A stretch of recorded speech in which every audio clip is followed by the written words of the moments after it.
Master Jet, sa case ko po, sir, maigi po sana na cash. Kasi po kagaya ko na may maintenance, mas makakatulong po ito. Ang buwanan ko pong gamot ay umaabot po sa 3,000 pesos halos. Malaking tulong po sana ito. Yung atin po medical allowance ay 7,000 per year. So malaking tulong nga talaga dito po sa ganito po na senaryo. So ito po yung pwede pong option kung kayo po ay meron pong maintenance na gamot na dapat po ninyong i-take everyday. Palagi po kayo bumibili ng gamot. Doon po sa pagpipilian sa atin pong pag-avail ng medical allowance, pwede naman po na cash yung makukuha. No? Wala kayong HMO pero meron kayong maintenance na mga gamot. Ito po yung pwedeng gawin. Yun pong may conditions kasi para cash yung makukuha. Una ay kapag nasa geographically isolated and disadvantaged areas kayo. Medyo doon kayo sa last mile kung tawagin for kung paaralan po. Tapos pwede rin na walang enough HMO office sa inyo pong lugar.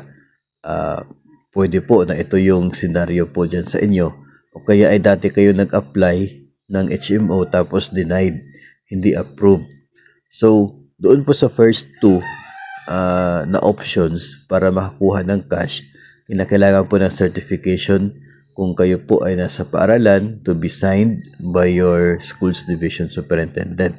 So, pwede po kayong gagawa ng certification na nasa geographically isolated area kayo o kaya ay walang adequate na HMO office sa inyo pong place of residence o kaya ay assignment.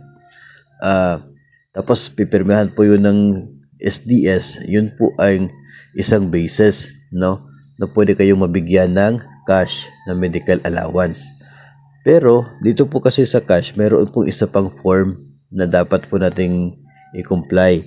Yun pong cash claim form. So yung cash claim form ay of course nandoon po, no, kung details ng pagtanggap po natin na cash sa medical allowance. And isa po sa mga mga required na mga information doon ay yung mga medical expenses.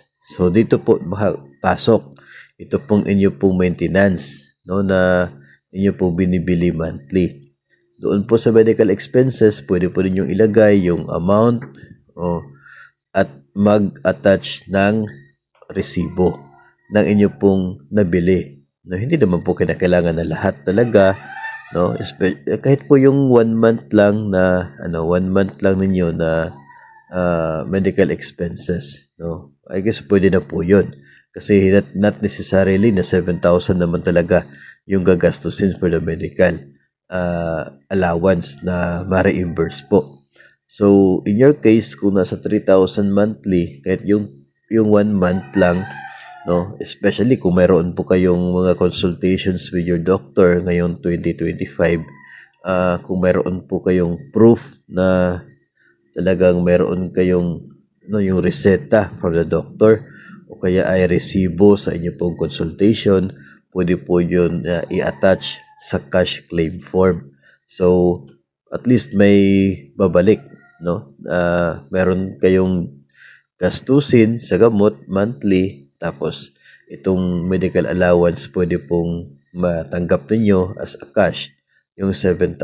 Kung ganun po yung case. So, again, kung gusto po niyo na cash, na dahil may maintenance kayo, dapat unang-una nandun po yung certification, no? Certification na nasa geographically isolated area kayo. Kung hindi naman po yun applicable, certification na walang adequate HMO office sa inyo pong residence o kaya ay place of assignment, or kung minsan yung sinubukan mag-apply ng HMO tapos denied, pwede po na yung any proof from the HMO na denied yung inyong application, pwede po yun.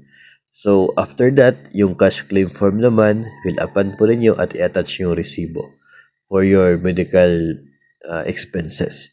So in that way, you are eligible para matanggap ang cash na medical allowance.